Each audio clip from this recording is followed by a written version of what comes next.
With fighters being signed out to Contender Series, it's out with the old, in with the new at UFC headquarters, and if you mess up, you could get axed real quick, and that's what happened after the UFC event over the weekend. Josh Fremd, no longer in the UFC roster, he missed weight by 3 pounds for his fight with Abdul Razak Al Hassan. Consequently, the fight ended up getting cancelled. He also ended up getting cancelled. He's no longer on the UFC roster. Corey McKenna lost the decision to Julia Polastri over the weekend, and McKenna's no longer on the UFC roster.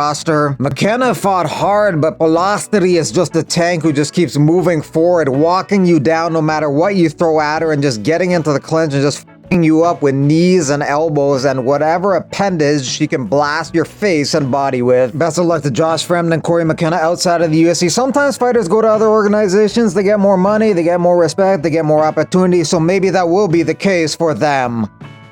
Tuesday night will be the final episode of Dana White's Contender Series for this season, so there'll be a couple more signings from the show that day, and then probably a couple more cuts Wednesday morning to make room for the new signees. The Contender Series saves the UFC a lot of money because new fighters are brought into the organization for cheaper than they would if they signed them outside of the Contender Series. They sign them up for $10,000 to fight and $10,000 to win.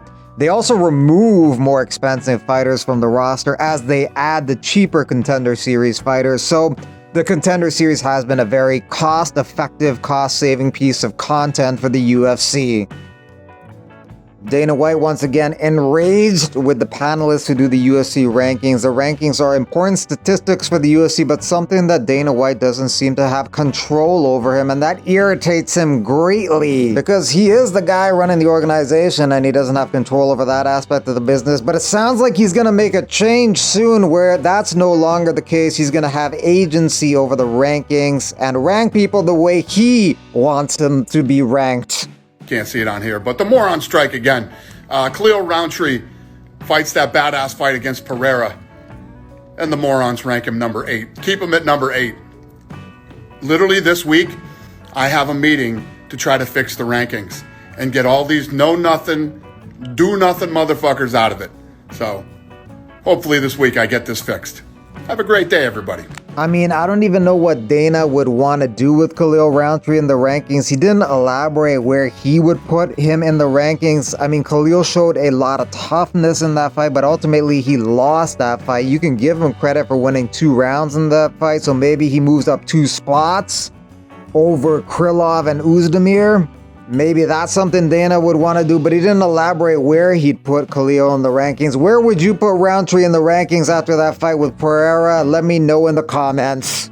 And what do you think he's going to do to fix the rankings? Because he didn't explain that yet either. In his last rant about the rankings, it sounded like he wants to use artificial intelligence. So maybe he's in talks with some artificial intelligence company to use their software to do the rankings. But again, what happens when artificial intelligence doesn't move Khalil up in the rankings, doesn't rank John Jones number 1 pound for pound, doesn't agree with Dana White? Then he's going to start name-calling the robots, bashing the artificial intelligence companies making the software.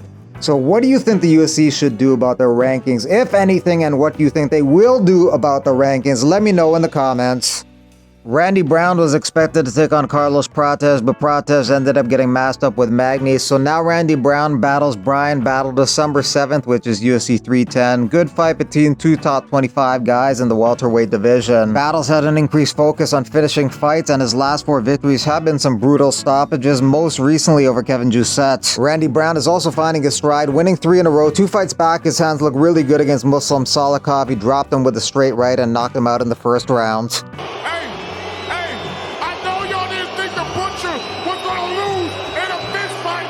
Jamaican. I know y'all did not think the Butcher was gonna lose in a fist fight.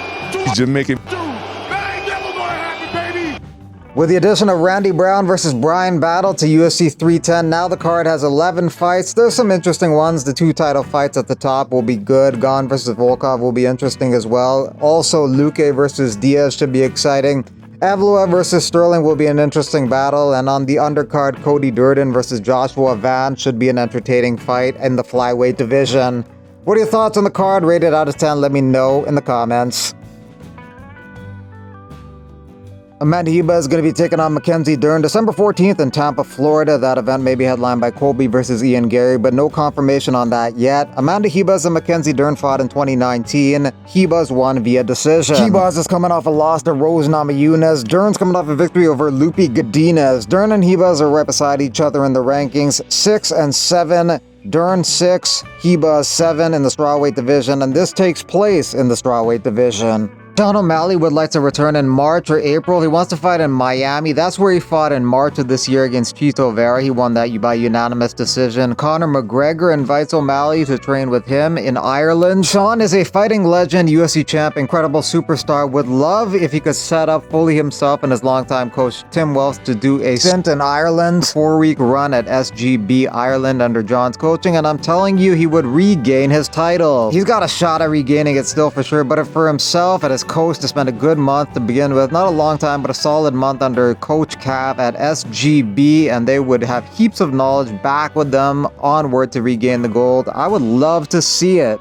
I don't really think it's super beneficial or necessary for them to go to Ireland. Merab just happened to be a bad stylistic matchup for O'Malley, and going to Ireland isn't really going to help him with that. But O'Malley did pretty good against Merab. He won a couple rounds on the scorecards and did a lot better than a lot of people do against Merab. He wants to rematch Merab next, and Merab probably wants that fight too, because stylistically it's a good matchup for him, and monetarily it's also a good matchup for him. But from a competitive sports standpoint, it probably makes sense to do Umar Merab, Sandhagen O'Malley, and Jan and Figueiredo will be fighting next month.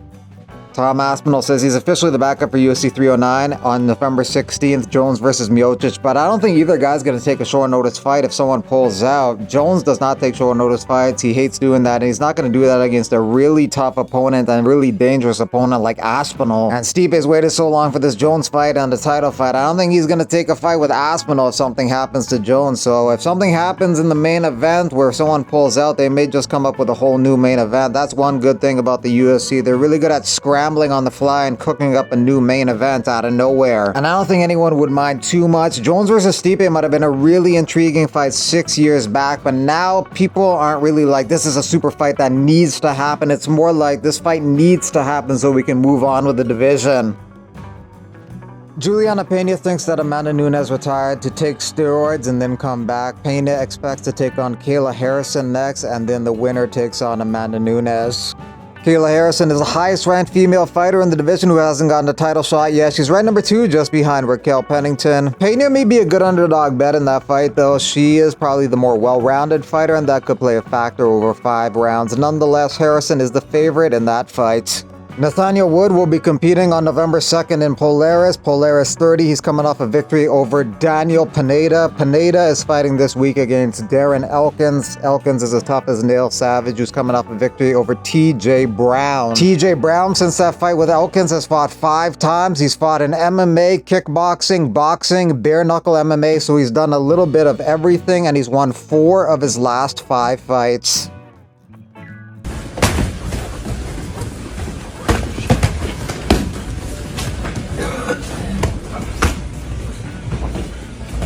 You better block those kicks, Jason.